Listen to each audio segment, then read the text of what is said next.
présence. Alléluia. Amen. Dis à ton voisin, ne rate pas le ciel. Amen. Si ça ne dépendait que de moi, je n'allais pas prêcher. J'aurais aimé qu'on continue. Waouh. Je vous demande de chercher cet audio de cette adoration, pour adorer avec à la maison. Amen. Parce qu'il y a des choses qu'on ne peut pas retravailler au studio. Ça vient qu'une seule fois. Aujourd'hui, je me souviens même d'une histoire, comment j'ai rencontré la servante de Dieu, Cassie. Un jour, j'étais sur YouTube et j'ai vu une sœur qui chantait bien. Et puis, je lui ai écrit, ma sœur, tu chantes bien. Elle a dit, merci, pasteur. J'ai dit, je serai à Paris. Je vais tenir une soirée de gloire. Tu peux venir? Non, je devais même présenter mon livre. Elle est venue, elle a chanté quand j'ai présenté mon livre. Et puis quand j'ai tenu des soirées de gloire à Paris, elle venait toujours chanter. Et jusque je suis allé en Martinique, elle m'a suivi jusqu'en Martinique. Elle a chanté, elle était même très attaquée, mais malgré la santé, elle était là, à son poste, en train de chanter. Je n'imaginais pas qu'un jour, elle serait à Kinshasa et qu'on allait servir Dieu ensemble. Et elle s'est mariée. Et son mari est venu ici, elle a accompagné et maintenant elle est au milieu de nous. Et donc dans la vie, il ne faut pas négliger des petites choses, des simples choses, des petites directions. Amen. Et elle serait une grande bénédiction pour nous. Et je trouve qu'avec Sylvain, ça colle bien. Amen. Gloire à Dieu. Nous acclamons le Seigneur.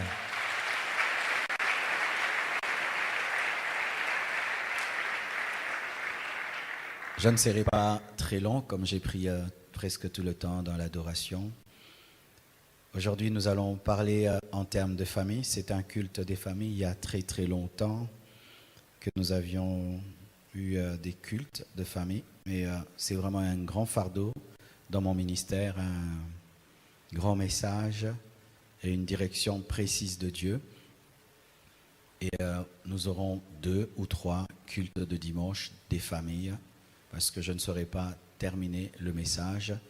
Donc, je vous fixe encore rendez-vous dimanche prochain et encore l'autre dimanche. Nous allons parler ce matin sur les signes de la présence de Dieu dans une famille. Tu peux le dire à ton voisin s'il est masqué. S'il n'est pas masqué, non. Amen. Nous nous tenons debout. Mon enseignement sera fondé sur la famille de Corneille. La famille de Corneille. Et je salue aussi tous les internautes qui nous suivent, que vous devenez de plus en plus nombreux. Vraiment, merci pour vos encouragements. Acte 10, versets 1 à 8. La Bible dit ceci. Il y avait à Césarée un homme nommé Corneille, centenier dans la cohorte dite italienne. Cet homme était pieux et craignait Dieu avec toute sa maison. Il faisait beaucoup d'aumônes au peuple et priait Dieu continuellement. Vers la 9e heure du jour, il vit clairement dans une vision un ange de Dieu qui entra chez lui et qui lui dit « Corneille ». Les regards fixés sur lui et saisi d'effroi, il répondit « Qu'est-ce, Seigneur ?» Et l'ange lui dit « Tes prières et tes aumônes sont montées devant Dieu, et il s'en est souvenu. Envoie maintenant des hommes à Joppé, et fais venir Simon surnommé Pierre. Il est logé chez un certain Simon, corailleur, dont la maison est près de la mer. » Dès que l'ange qui lui avait parlé fut parti, Corneille appela 2 de ses serviteurs et un soldat pieux était attaché à sa personne. Et après leur avoir tout raconté, il les envoya à Joppé. Nous sautons, acte 10, 24, une lecture gourou, comme on dit. Acte 10, 24, ils arrivèrent à Césarée le jour suivant. Corneille les attendait et avait invité ses parents et ses amis intimes. Lorsque Pierre entra, Corneille, qui était allé au-devant de lui, tomba à ses pieds et se prosterna. Il le releva en disant « Lève-toi, moi aussi, je suis un homme. Et conversant avec lui, il entra et trouva beaucoup de personnes réunies. Nous sautons encore 44 à 48 pour terminer. Comme Pierre prononçait encore ces mots, le Saint-Esprit descendit sur tous ceux qui écoutaient la parole. Tous les fidèles circoncis qui étaient venus avec Pierre furent étonnés de ce que le don du Saint-Esprit était aussi répandu sur les païens, car ils les entendaient parler en langue et glorifier Dieu. Peut-on refuser l'eau du baptême à ceux qui ont reçu le Saint-Esprit? Et il leur donna qu'ils fussent baptisés au nom du Seigneur, sur quoi ils le prièrent de rester quelques jours auprès d'eux. Que Dieu bénisse sa parole. Asseyez-vous, s'il vous plaît. Alors, tout d'abord, qui est Corneille? Corneille, c'est un Romain, c'est un militaire romain qui était pieux, qui connaissait Dieu. Beaucoup de gens présentent Corneille comme un païen. Corneille est un païen sans être païen. Païen veut dire d'abord toutes les nations excepté Israël. Toutes les autres nations excepté Israël dans la Bible sont appelées des nations païennes. Ainsi, c'est un païen dans ce sens-là. Nous aussi, les Congolais, nous sommes des païens. Tu es un païen. Dans ce sens-là, je suis un païen. Mais sur le plan de la foi, Corneille n'était pas un païen parce qu'il croyait en l'Éternel, il croyait en Dieu. Il était pieux, il craignait Dieu, il priait Dieu. Il avait une relation avec Dieu. Alors, ce passage ne vient pas nous parler d'un païen sur le plan de quelqu'un qui ne croit pas en Dieu, qui croit, mais sur une mise à jour de la spiritualité de Corneille. Corneille était sous la loi. Il n'avait pas l'information et la connaissance sur la mort et la résurrection de Jésus-Christ. Pierre est allé mettre à jour Corneille au sujet de la grâce. C'était un bon croyant de l'ancienne alliance, mais il devait entrer dans la grâce en croyant en Jésus-Christ de Nazareth. C'est pourquoi il faisait des aumônes, c'est pourquoi il priait.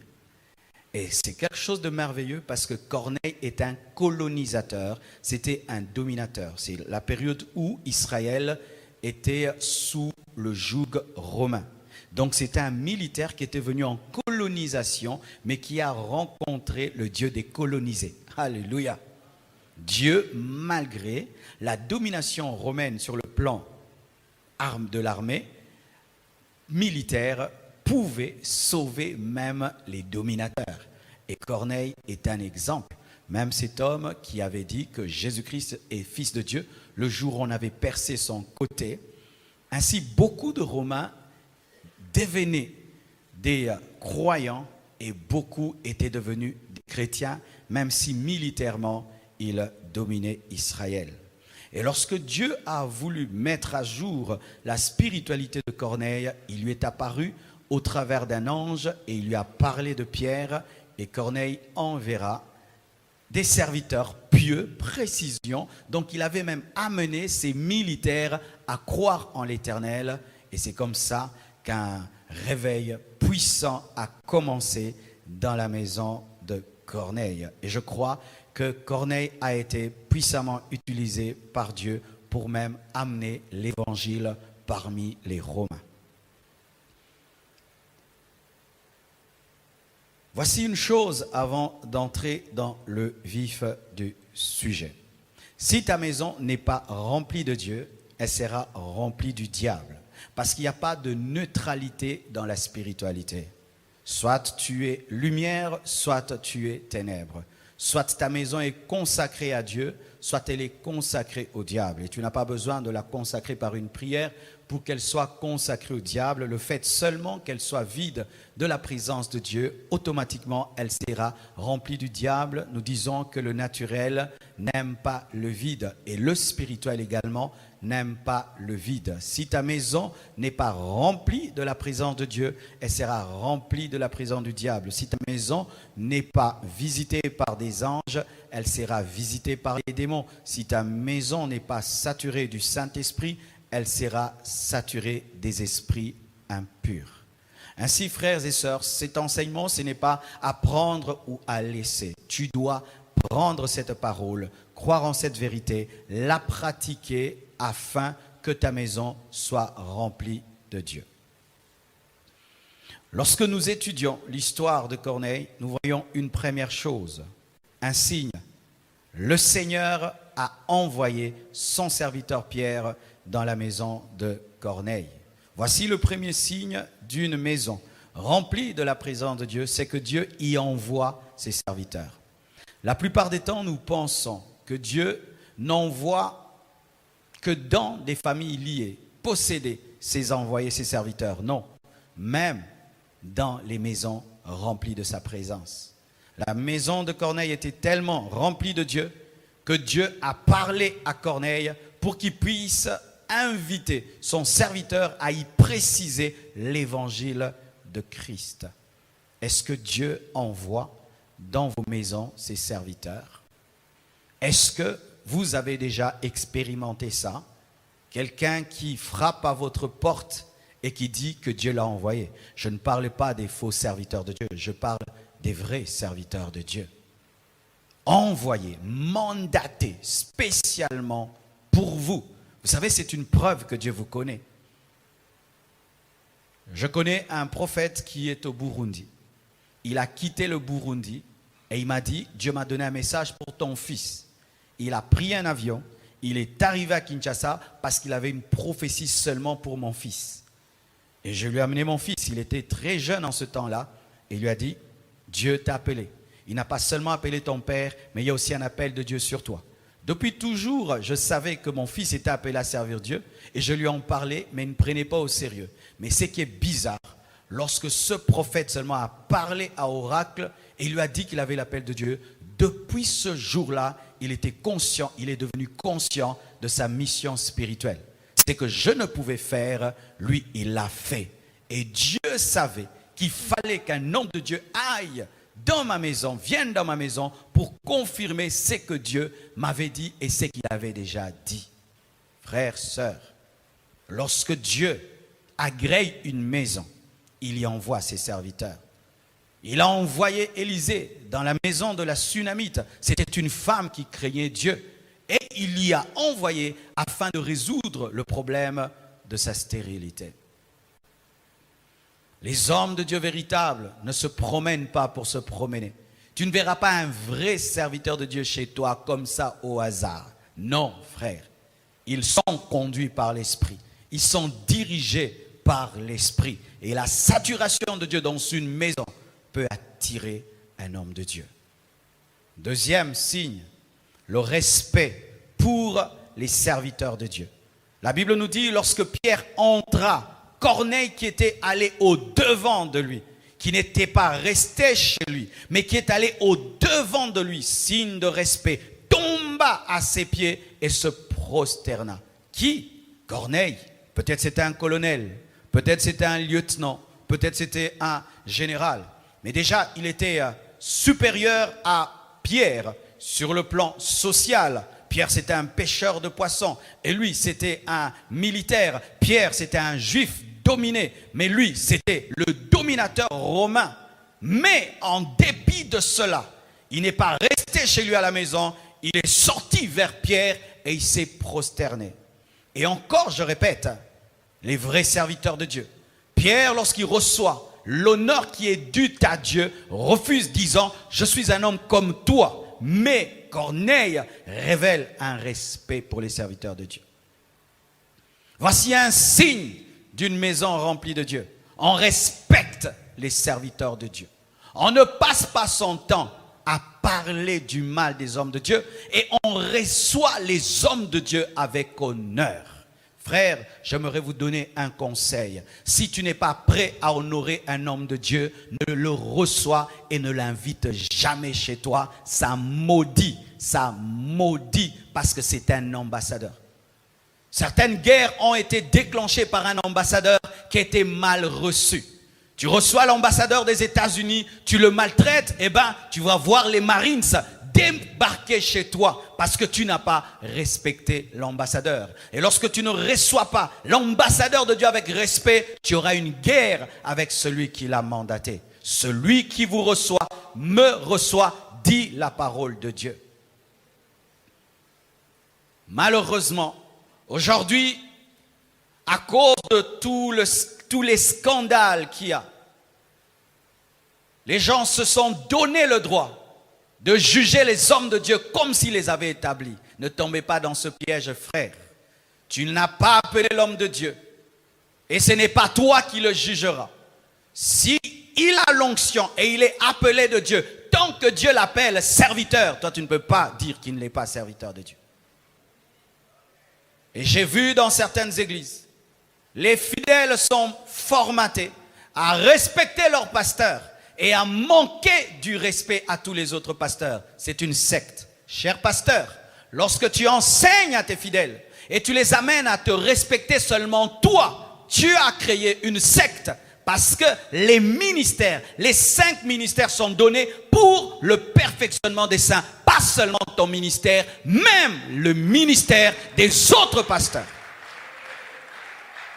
Si tu ne respectes que ton pasteur, tu n'es pas un vrai chrétien. Si je viens chez toi, tu me respectes et un autre pasteur vient chez toi, tu le fais attendre pendant 30 minutes, tu as touché à l'onction. Chers frères et sœurs, honorez les hommes de Dieu. Même si en ce temps de la fin, les gens maintenant s'amusent à toucher au oint de Dieu, ne le faites pas. Il avait toutes les raisons pour ne pas respecter Pierre. Il n'avait pas son rang, il n'avait pas son niveau intellectuel, il n'avait pas son argent, il n'avait rien de lui, mais il avait quelque chose qu'il n'avait pas, le Saint-Esprit et l'appel de Dieu. Lorsqu'un homme de Dieu vient dans ta maison, tu cesses d'être chef. Tu sais ça? Quand un homme de Dieu vient dans ta maison, tu cesses d'être chef. J'ai vu des gens recevoir des hommes de Dieu. Il cause et il parle à l'homme de Dieu. Il cause, il le laisse, il part, il revient. Il le fait attendre 30 minutes. Il cause. Ah, moi je pars. Et je ne reviendrai jamais plus, à moins d'entendre la voix audible. Sincèrement, je te le dis. Et je suis très sérieux. Pourquoi? Parce que tu ne ferais pas ça à un président de la République, ni à un ministre de ce monde qui a un mandat de quelque temps. Si tu n'es pas prêt à honorer un homme de Dieu, ne t'en approche pas. Si tu n'es pas prêt à respecter un serviteur de Dieu, ne t'en approche pas. Corneille quitte sa maison et va vers Pierre, se prosterne. Pierre le relève, mais il avait révélé une chose, il respectait. Et tu vois, quand tu respectes l'onction d'un homme de Dieu, elle explose dans ta maison. Pierre n'avait pas fini son message, que déjà le Saint-Esprit est à l'œuvre. Pourquoi? Parce que Dieu nous touche et nous bénit en fonction du respect. Et lorsque le diable veut détruire ta vie, l'une des premières choses qu'il fera, il t'amènera à ne plus respecter les oints de Dieu. Car si tu ne respectes pas le canal, tu ne peux recevoir le message. On reçoit le message avec honneur lorsqu'on reçoit le serviteur avec honneur. Et les maisons, aujourd'hui, sont devenues des lieux de malédiction. Les fidèles critiquent tous les pasteurs, tout, même sur des choses qu'ils ne maîtrisent pas. Ne faites pas ça dans vos maisons. Si tu veux que la présence de Dieu quitte ta maison, entraîne-toi et tes enfants, ta femme, ton mari et vous tous à parler du mal des hommes de Dieu, à les dédaigner, à les mépriser, frère. La stérilité entrera, la pauvreté entrera, la maladie entrera. Le respect pour les serviteurs de Dieu, sans pour autant les adorer. Pierre a refusé d'être adoré. Il a accepté d'être respecté. Lorsque Corneille vient vers lui, il ne refuse pas. Mais lorsqu'il se prosterne, il refuse. Ainsi, toujours, ça doit être des vrais serviteurs de Dieu qui ne vont pas vous manipuler à cause de votre respect, qui ne vont pas prendre la gloire qui revient à Dieu, qui ne vont pas prendre l'adoration qui revient à Dieu. Parce que si je n'équilibre pas, vous ouvrirez vos portes à n'importe qui. Mais sachez que vous pourrez savoir si un homme de Dieu est un homme de Dieu s'il reste à sa place et ne va pas au-delà des Écritures. Amen. Frères et sœurs, une maison remplie de Dieu reçoit les oins de Dieu. Dieu y envoie ses serviteurs parce qu'il sait qu'ils seront respectés. Dieu savait que Pierre allait être respecté. Dieu savait que la Sunamite allait respecter Élisée. Dieu savait que la veuve de Sarepta allait respecter Élie.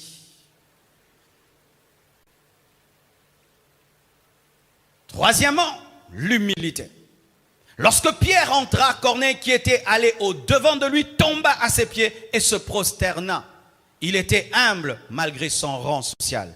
Il était humble malgré son titre et son pouvoir. Il était humble malgré qu'il était romain. Les Romains en ce temps-là, c'était la grande puissance mondiale. C'était les Américains de ce temps-là. C'est ça. C'était un Américain de ce temps-là. C'était eux les dominateurs du monde. Mais ils s'humilient devant Dieu. Pas devant Pierre, devant Dieu. Car si Pierre n'avait pas Dieu, il n'allait pas s'humilier devant lui. L'humilité. Avez-vous une famille d'orgueilleux? Il y a des familles d'orgueilleux. Papa est orgueilleux, maman orgueilleuse, les enfants orgueilleux, famille orgueil. Oui. Il y a des familles dont la caractéristique, c'est l'orgueil. Du père jusqu'aux enfants, ils sont orgueilleux. Et l'orgueil des enfants, souvent, émane de l'orgueil des parents. Si vos enfants vous observent et constatent que vous vous prenez de haut, que vous dédaignez les gens, que vous méprisez les gens, ils feront comme vous. Mais s'ils sentent que vous êtes humble, simple, ils vont honorer les hommes. Si vous passez votre temps à vous élever, à vous vanter, à vous glorifier, vos enfants seront comme vous. Et je vous assure, là où il y a Dieu, il y a l'humilité. Pourquoi? Lorsque tu viens dans la présence de Dieu, Dieu te brise, Dieu te taille, tu te sens petit. Vous voyez qu'on adorait là, tout d'un coup je me suis senti comme un bébé, comme un enfant. Du coup, tu oublies qui tu es. Aucun homme ne peut vivre avec Dieu et demeurer orgueilleux. Le jour que le prophète Ésaïe, le grand prophète Ésaïe, a rencontré la présence de Dieu, lui qui était déjà prophète a dit qu'il avait des lèvres impures. Il prophétisait avant, mais lorsque la présence de Dieu est venue, il a dit qu'il avait des lèvres impures. Il a dit malheur à moi, malheur à moi. L'humilité. J'allais souvent à Matadi et j'étais souvent reçu dans l'église Bethel. Et le pasteur Martin Béni avait une famille qui le soutenait. C'était un homme grand, et je crois qu'il travaillait à l'Ofida et tout le reste. Et j'allais souvent là-bas. Quelle humilité, partant du père jusqu'aux enfants. Tu n'as pas besoin qu'on te dise qu'on prie dans cette maison. Tu n'as pas besoin qu'on te dise qu'il y a un culte familial. Tu n'en as pas besoin. Tu sens la présence de Dieu par l'humilité. Tu arrives dans cette maison, les petits enfants sont en train de suivre le dessin animé. Une fois que tu arrives, les enfants te donnent la télécommande. Les enfants te donnent la télécommande. Ils savent que quand un adulte arrive, c'est à lui de diriger la télévision. Quand vous parlez, les enfants se taisent. Ils ne coupent pas les parents en train de causer avec leurs enfants. Une humilité, une éducation. Et tu sens que Dieu est dans la maison. Alléluia. La présence de Dieu, ce n'est pas seulement parler en langue. Ce n'est pas seulement la chaleur. Non, la présence de Dieu se révèle aussi par l'éducation des enfants. Par l'humilité des enfants. L'humilité des enfants révèle la présence de Dieu dans les parents et dans la maison. Quatrièmement, l'hospitalité. La Bible dit, ils arrivèrent à Césarée le jour suivant. Corneille les attendait. Il était heureux, il attendait. Pierre va venir, Pierre va venir, Pierre va venir. Et Pierre n'est pas venu seul, hein? Il les attendait. Pierre va venir. Il avait invité ses parents et ses amis intimes. Il attendait Pierre avec sa délégation. Il avait aussi invité ses parents. Il avait invité sa famille. Il avait invité ses amis. Là où il y a Dieu, il y a l'hospitalité. Dieu pouvait se contenter d'avoir un seul fils. Il a donné son fils pour avoir une famille. Alléluia. Et depuis que Jésus-Christ est mort et ressuscité, Dieu n'a plus qu'un seul fils. Il a des fils, il a une famille. L'hospitalité, il voulait nous recevoir dans son ciel. Et depuis que Jésus-Christ est parti, il est en train de préparer des places. L'hospitalité, il veut nous recevoir chez eux. Mais oui, c'est que Jésus fait, il prépare chez eux. Marcelo va dormir ici, hein? Tel va dormir ici. Hein? Papa, on arrange ici, hein? Tel va dormir ici. C'est ce que Jésus-Christ fait, l'hospitalité. Mais toi, la présence de Dieu dans ta maison a chassé ta famille. Est-ce que tes parents viennent toujours chez toi? Tes parents. Corneille a invité ses parents. Ton père met les pieds chez toi. Ta mère met les pieds chez toi. Tes frères et sœurs mettent-ils les pieds chez toi? Je suis contre cette doctrine qui amène les chrétiens à chasser les membres de leur famille, à taxer des personnes qui les ont élevés, nourris, allaités de sorciers. Tu finis tes études, tu deviens un grand homme et tu dis que ta mère est sorcière alors qu'elle t'a allaité, elle t'a allaité. Il fallait qu'elle te donne la sorcellerie par les gnognons.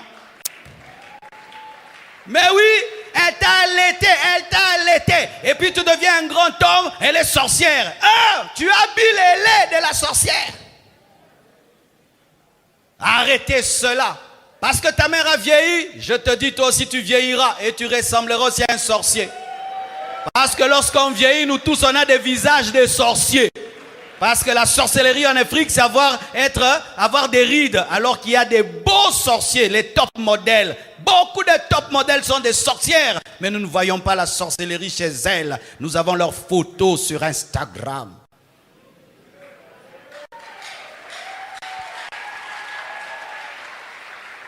Ton père qui t'a instruit, qui a payé tes études et qui pouvait te tuer quand tu étais un bébé, maintenant c'est un sorcier. Non, lorsqu'on a la présence de Dieu, on invite les parents. Lorsqu'on a la présence de Dieu, on invite les amis.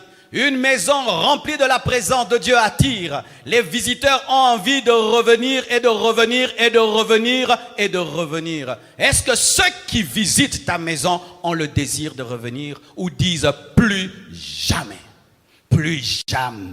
je n'irai là-bas, plus jamais. RIP, retour interdit. Mais oui, est-ce que tes visiteurs rentrent marqués chez eux en se souvenant de ton accueil? Et est-ce que tu reçois les gens avec joie? Chaque lundi chez moi, je reçois des gens. C'est connu. Le lundi est consacré à recevoir des gens. Les gens viennent, nous passons la journée ensemble, nous parlons, nous rions, nous mangeons et ils partent. Et ça nous bénit, ça nous bénit. Un visiteur satisfait est une bénédiction. C'est Jésus-Christ de Nazareth. Alléluia, c'est Jésus-Christ de Nazareth. Et j'attends toujours avec impatience lundi. Tous les lundis, j'attends lundi. Pourquoi? Recevoir des gens chez moi. Parce que mon frère, ta vie ne sert à rien si elle ne bénit personne. Ta vie ne sert à rien si elle ne bénit personne. Corneille était hospitalier. Il n'a pas seulement invité ses parents, il a invité ses amis. Est-ce que tes amis viennent chez toi? Est-ce que tes amis viennent chez toi? Aujourd'hui, les Africains, nous commençons à jouer au blanc. On reçoit les gens seulement au restaurant. Non! L'hospitalité, c'est recevoir chez soi. Et j'aimerais parler à tous ceux qui sont en seulement restaurant, tu as une maison, invite la personne chez toi et qu'elle voie ta maison et que ta maison soit bénie. Arrêtez de jouer à ce que vous n'êtes pas. En Europe, tu peux rencontrer quelqu'un des années. Resto. Oui, si nous ne sommes que des connaissances. Mais quand on atteint le niveau de l'amitié, maison. Maison. C'est ainsi que tu apprendras à tes enfants à exercer l'hospitalité. Pourquoi nous exerçons l'hospitalité? Nous avons vu nos parents exercer l'hospitalité. Nous avons vu les amis de nos parents venir manger chez nous. Nous avons vu les amis de maman venir manger. C'est ainsi que nous le faisons. Frères et sœurs, soyez hospitaliers. Arrêtons de singer les blancs. Moi, je vis seul, tu mourras seul, tu tomberas malade seul. Moi et ma femme et mes enfants. Non, nous sommes en Afrique. En Afrique, on aime voir pépé, mémé. Alléluia. On aime voir les oncles et les tantes et les cousins, les cousines. Nous sommes des Africains et nous sommes fiers de l'être. Nous sommes fiers de l'être. Nous sommes fiers. Donne-moi l'amen. Vous savez, je ne savais pas que j'étais autant africain, mais je viens de le découvrir. Dernièrement, j'ai reçu 2 amis de ma petite fille Chiffre à la maison. Elles sont venues dormir pendant 3 jours. Et aussi l'ami de Choukrani à la maison. Alors, notre table a 8 chaises. Et toutes les chaises étaient pleines. Je me sentais trop bien. J'ai regardé vraiment, waouh. J'ai dit, mais il faut un abou, tata, 4, 8. Je vous dis. Ah, vraiment, ne faites pas comme moi. Je me suis rendu compte que 7 enfants, c'est bien aussi, hein. Ça fait le mouvement sur la table. Donne-moi là-bas, donne-moi. Frère, ayez même 7. Non, je vous dis, j'ai envié mes parents. J'ai dit, c'est pas mouvement boyer.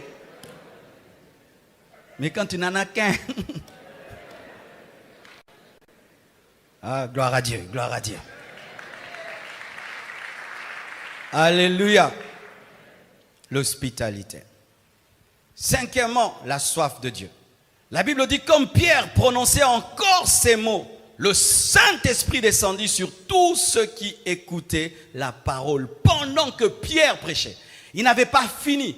Le principe en ce temps-là, c'était quoi? Tu crois, tu es baptisé et puis tu reçois le Saint-Esprit. On t'impose les mains, tu reçois le Saint-Esprit. Mais Corneille et sa maison étaient en avance. Avant même qu'on ne le baptise, il avait déjà reçu le Saint-Esprit. Pourquoi? La soif. Une maison, une famille remplie de la présence de Dieu est caractérisée de la soif de Dieu. Le désir de Dieu. On entend les fonctions, plus de puissance. Et j'ai dit ceci au premier culte aux sœurs. Sœurs, vous qui êtes célibataires. Le critère pour épouser un homme, ce n'est pas seulement qu'il ait étudié, ce n'est pas seulement qu'il soit un chrétien, ce n'est pas seulement qu'il soit beau ou intelligent. Il doit avoir soif de Dieu. Parce qu'un homme qui a soif de Dieu ne se lassera jamais de toi, parce que la soif de Dieu met à jour la fidélité. Oh, j'aimerais répéter. La soif de Dieu met à jour la fidélité. Mais un homme qui se lasse de Dieu se lassera de toi. Parce que s'il peut se lasser de ton créateur, il va se lasser de toi, la créature. Oh, donne-moi la main, hein. Ah, je te dis la vérité. Un homme qui se lasse de Dieu se lassera de sa femme. Dieu est de loin plus que toi. Dieu est de loin plus grand que toi. Mais un homme s'il se lasse de Dieu, il n'a plus soif de Dieu. Comment il va être fidèle à une femme? Dieu, lui, ne change pas. Toi, tu changes. Comment il va être fidèle? C'est pourquoi mes sœurs, un homme qui dans les fiançailles ne te parle que des choses de la terre, fais très attention. Il n'est pas assez spirituel pour t'aimer toute sa vie. Parce qu'il y a aimé aujourd'hui et aimé toujours. Et la capacité d'aimer toujours ne vient que de la présence de Dieu. Il est tout en train de te parler. Eh, les chaussures, oh la voiture, oh la maison, oh le voyage. Il parle que de ça. Dans vos fiançailles, il parle que de ça. Il te dit jamais, j'ai besoin de Dieu. Hein. J'aimerais prier davantage. Hein. Jamais il dit ça. Cet homme-là, au temps de ta vieillesse, t'abandonnera comme il a abandonné Dieu. Tu vois les nouvelles chaussettes, comment tu les aimes. Mais après, quand ça vieillit, tu dors avec. Il t'abandonnera comme des vieilles chaussettes. La volonté ne suffit pas pour être un bon mari. La soif de Dieu permet de demeurer un bon mari. Parce que dans la présence de Dieu, tu as des mises à jour de la sainteté, des mises à jour de la sainteté, des mises à jour de la sainteté, des mises à jour de la sainteté. Corneille avait soif, mais il avait tout. C'était un dominateur, c'était un homme riche, c'était un homme puissant, mais il avait soif de Dieu. Comment pouvait-il avoir soif de Dieu? Parce qu'il n'était pas satisfait par le matériel. Chers parents, faites très attention. N'engendrez pas des enfants matérialistes qui pensent qu'avoir des maisons, des voitures, cela suffit. Vous allez engendrer des enfants malheureux mais qui ont tout. Poussez vos enfants à la quête de Dieu, car seul Dieu rendra vos enfants heureux. Seul Dieu rendra vos enfants heureux. Ce ne sont pas les maisons. Nous connaissons des gens qui ont reçu des héritages, des milliards et des milliards, mais qui ne sont pas parvenus au bonheur. Mais s'ils ont comme héritage la communion avec Dieu, ils auront l'argent, mais ils auront ce qui est essentiel, la communion avec Dieu. Le premier héritage que je laisserai à mes enfants, c'est Dieu. Ce ne sont pas les maisons, ni les voitures, ni des comptes en banque, c'est Dieu. Parce que s'ils n'ont pas Dieu, ils vont tout perdre. La soif de Dieu. Sixièmement, là où il y a la présence de Dieu, il y a des expériences surnaturelles. Dites surnaturelles. Et le surnaturel, c'est le naturel de Dieu. Lorsque Dieu opère dans le surnaturel, il est dans son naturel. Oh, donne-moi la main. C'est comme quand un animal me voit parler. Il trouve que c'est surnaturel, mais c'est mon naturel. Et quand Dieu fait des miracles, c'est son naturel. C'est pourquoi si tu as le Dieu Tout-Puissant, le surnaturel deviendra naturel dans ta vie parce que c'est l'ordinaire de Dieu. C'est l'ordinaire de Dieu. Voici les expériences surnaturelles qui sont arrivées dans la maison de Corneille. 1. Il était en train de prier. Pouf, il a une vision. Les visions. Dites vision. Deuxièmement, il voit un ange. Dites ange. Alléluia. Troisièmement, la Bible dit, les regards fixés sur lui fut saisi d'effroi. Il répondit, qu'est-ce Seigneur? Et l'ange lui dit, l'ange lui parla. Des révélations. Et quel niveau de révélation? Vous qui avez les précisions, allons étudier ces précisions. Tes prières et tes aumônes sont montées devant Dieu. Et il s'en est souvenu. Écoutez maintenant, envoie maintenant des hommes à Joppé. Le lieu est connu. Et fait venir Simon, le nom est connu. Surnommé Pierre, le surnom est connu. Quel détail! Quelle frappe chirurgicale! Il est logé chez un certain Simon, 2 Simons. Précision! Il y a un Simon qui a logé un Simon, mais le vrai Simon dont tu as besoin s'appelle Pierre, ce n'est pas le corroyeur. Précision! Que des paroles de connaissance tombent dans ta maison, que tes enfants prophétisent, que ton mari prophétise, que ta femme prophétise, que Dieu te révèle les choses exactement sur tes enfants, sur ta femme, sur ton mari, exactement. Alléluia. Oh, il y a une fois, on m'a raconté l'histoire d'un pasteur. C'était un militaire qui est devenu pasteur. Il avait un don de parole, de connaissance terrible. Et les garçons voulaient épouser ses filles. Et des fois, les frères voulaient toujours épouser l'enfant du pasteur. Et venaient des fois visiter le pasteur, mais pour la fille. Et pasteur, j'aimerais avoir des livres. Pasteur, la Bible dit, mon fils, tu n'es pas venu pour moi. Dieu me dit que tu es venu pour ma fille. D'ailleurs, Dieu dit, pasteur, toi tu vois tout. Un papa prophète. Que cela t'arrive. Que tu puisses lire dans les cœurs de tes enfants. Que tu puisses lire dans le futur de tes enfants. Que tu puisses lire dans le cœur de ton mari. Que tu puisses lire dans le cœur de ta femme.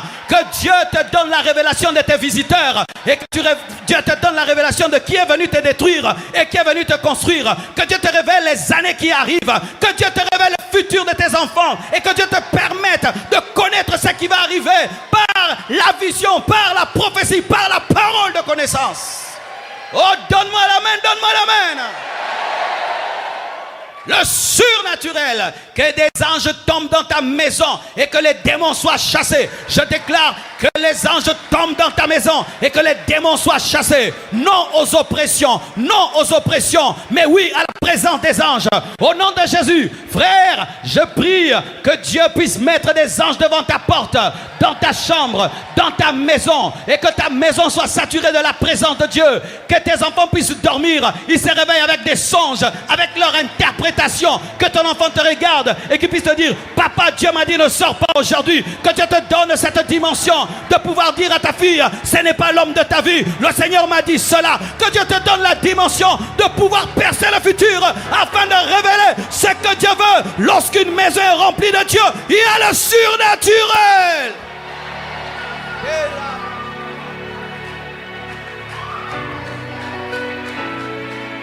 Alléluia.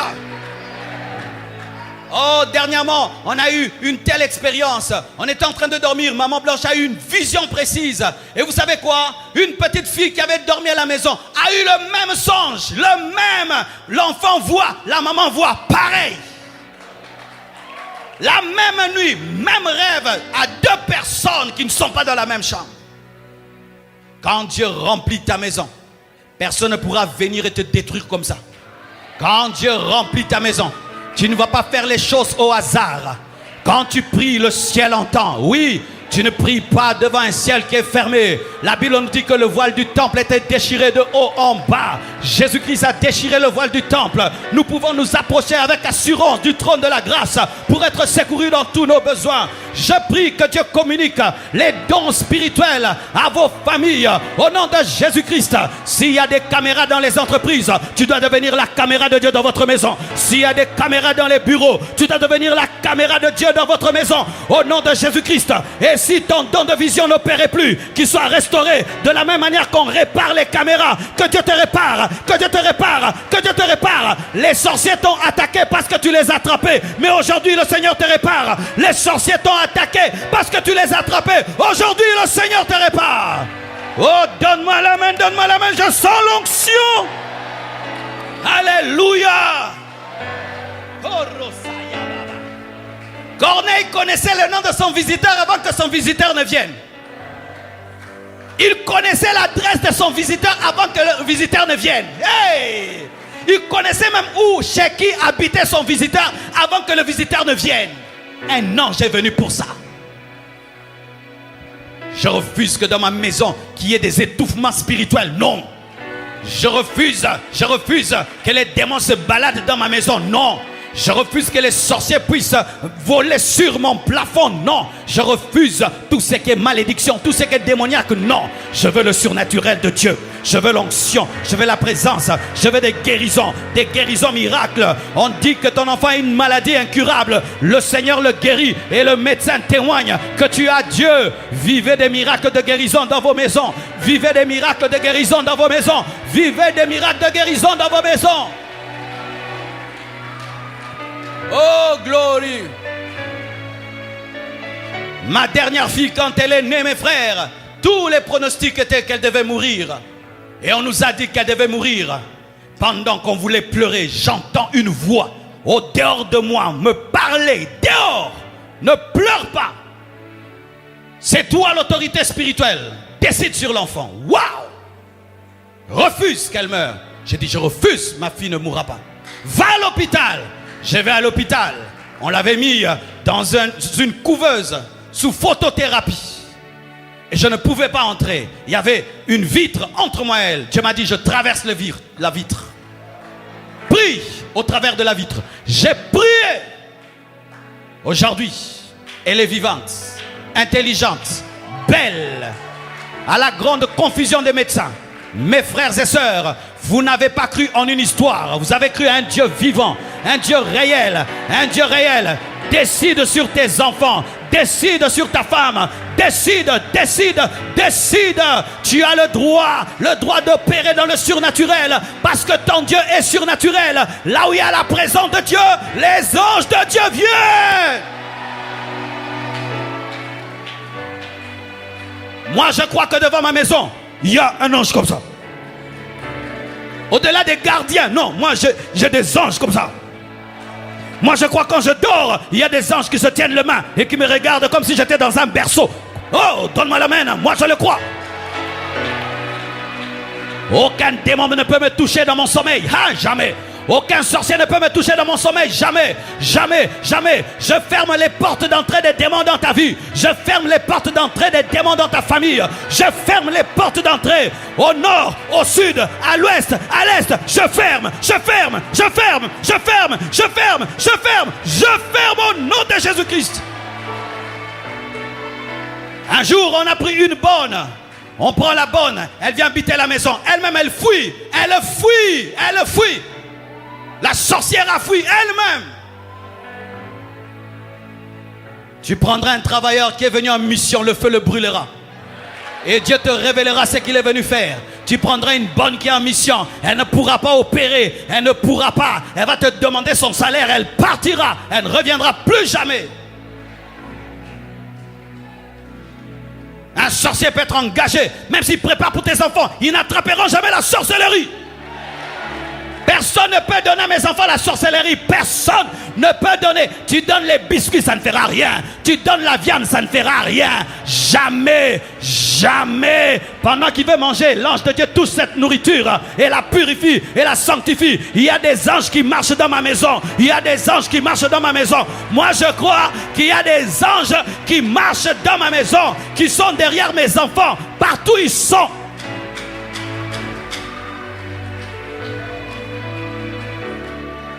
Un jour, je sortais de ma chambre. Je sens quelqu'un me taper ici. Bah!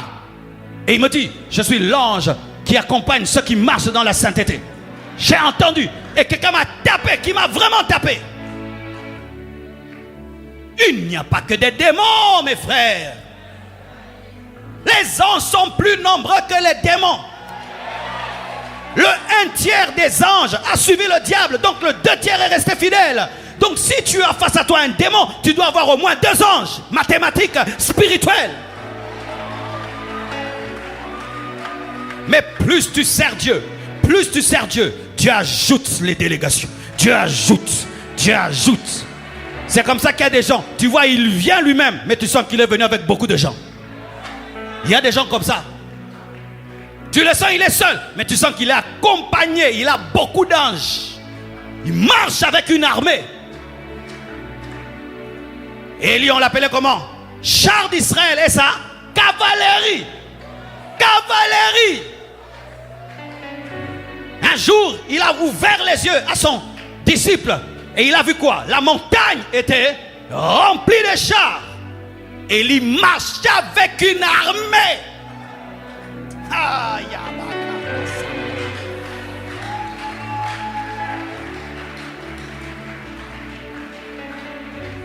Sur mon avenue, on vient de nommer quelqu'un. Maintenant, il y a beaucoup de militaires. Il y a des jeeps depuis qu'on l'a nommé. Il est devenu ministre, il y a beaucoup de gens. Mais toi, tu as toujours été enfant de Dieu. Si Dieu t'ouvre les yeux, devant chez toi, il y a une tente angélique. Parce que l'ange de l'Éternel campe. Il y a des tentes d'anges. Oh, donne-moi la main. Il y a des tentes des anges devant chez toi. Maintenant, s'il y a un autre chrétien, il y a encore des tentes. Si toute la venue des chrétiens et les anges causent entre eux, c'est comment? Il dort déjà. Ah, le mien, il ne dort pas encore, il prie. Oh, donne-moi la main. Et des fois, ils causent entre eux. Ah ben nous, bientôt on voyage. Oh, comment? Oui, on va en Côte d'Ivoire parce qu'ils voyagent. Ok, on va se revoir au retour. On va en Côte d'Ivoire. D'ailleurs, mais vous n'êtes pas aussi nombreux que d'habitude. Certains ont déjà précédé là-bas pour baliser la route. Ouais, c'est ça qui arrive, mes frères. C'est ça qui arrive. Dieu dit à ses serviteurs, je te précéderai. Ah, tu ne sais pas que Dieu lit ton agenda? Dieu lit vos agendas. Avant que tu viennes à l'église, ton ange était déjà ici. Il y a une délégation qui était avec toi, une autre est restée à la maison, une autre t'a précédé. Tu n'es pas n'importe qui, tu es le fils du roi, tu es plus que le prince d'Angleterre. Oui, tu es plus que le prince d'Angleterre. Il y a des anges chez toi, il y a des anges ici, il y a des anges à côté de ta voiture, il y a des... Mais oui, vous ne croyez pas ça?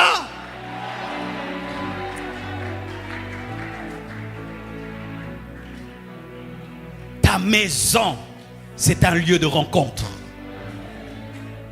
Où tes tes enfants viennent. Hé, papa, Jésus m'est apparu. Tu as vu Jésus, oui. J'ai vu jusqu'ici, mais au niveau du visage, je n'ai pas vu. Pendant qu'on priait dans le culte, j'ai senti le Saint-Esprit, papa. C'est ça qu'il faut dans nos maisons. J'ai vu un ange là-bas, papa. C'est ça les conversations dans une maison des enfants de Dieu. C'est ça notre appel. C'est ça la vraie vie chrétienne. Un jour je priais. Et puis Blanche m'a dit, j'ai vu, pendant que tu priais, il y avait un ange là à côté de toi, un autre là. C'est édifiant. Et ça te fait respecter auprès de ta femme.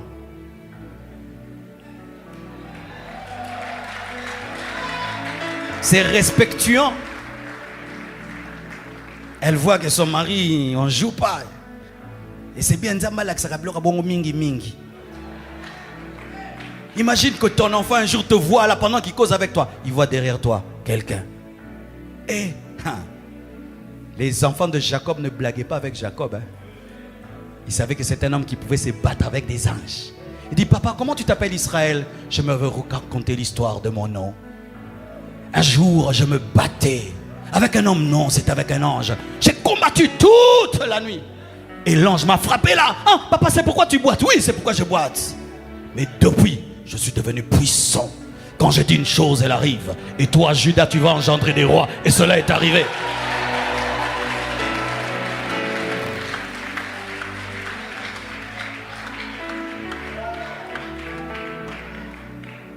Nous avons la grâce d'être chrétiens et de faire vivre à nos enfants des choses exceptionnelles. Nous avons eu des parents qui ne connaissaient pas Dieu, mais nous connaissons Dieu. On peut avoir des enfants qui vivent des choses extraordinaires. Vous savez, quand je joue avec mes enfants, n'importe quel jeu, si je commence à parler en langue, ils disent, papa, tu triches. Pourquoi? Tu commences à faire entrer Dieu, comme ça tu vas nous gagner. Ils savent que quand papa prie, ça marche toujours. Ils appellent par la langue, papa, tu triches. Ah non, pas le surnaturel, pas le ça. Ah, papa, tu commences à tricher. Pourquoi? Parce que tu parles la langue. Et je t'assure, quand je parle la langue, hey!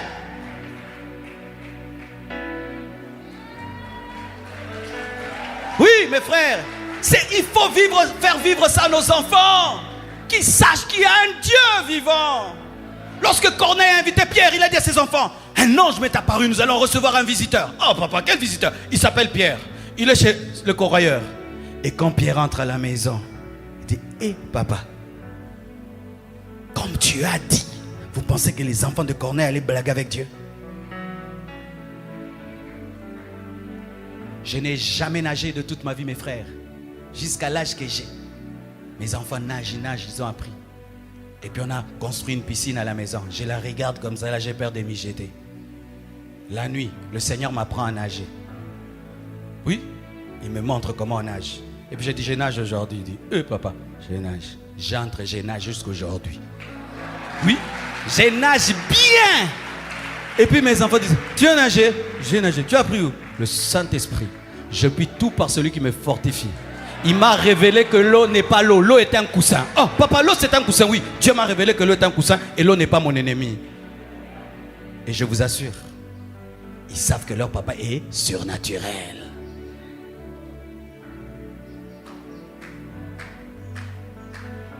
Là où il y a Dieu, il y a des prophéties. Une maison qui a Dieu, on prophétise, on parle de la part de Dieu.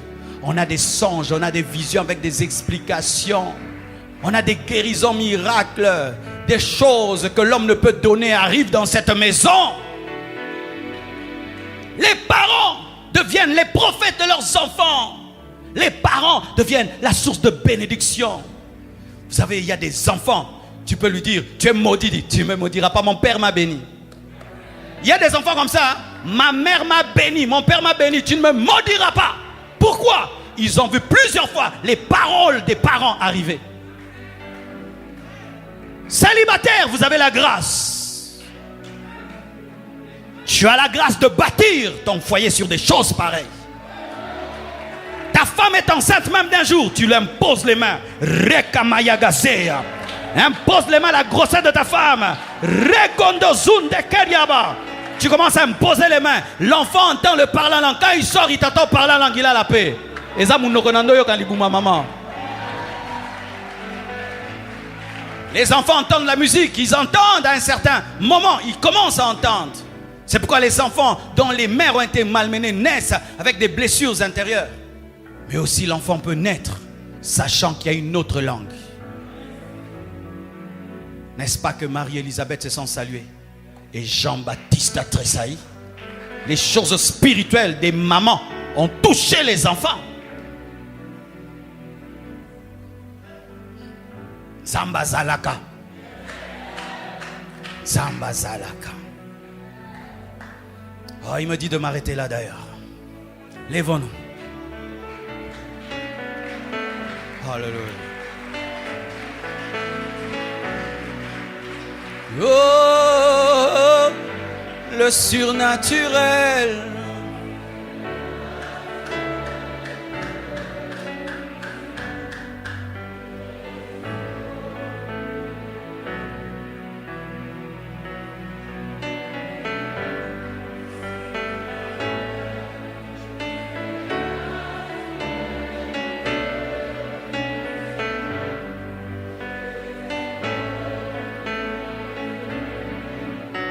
Le surnaturel.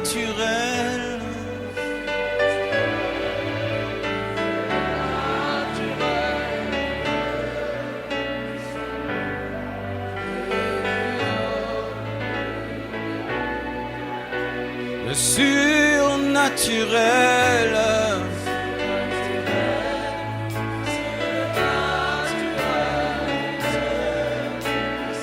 Alléluia. Le sur